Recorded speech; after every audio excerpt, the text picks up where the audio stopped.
एक बंदर बच्चों के लिए रंग बिरंगे गुब्बारे बेचता है। बच्चे खुश होते हैं। एक दिन तेज हवा आती है और सारे गुब्बारे उड़ जाते हैं।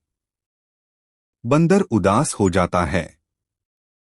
तभी बच्चे मिलकर उसके लिए नए गुब्बारे लाते हैं।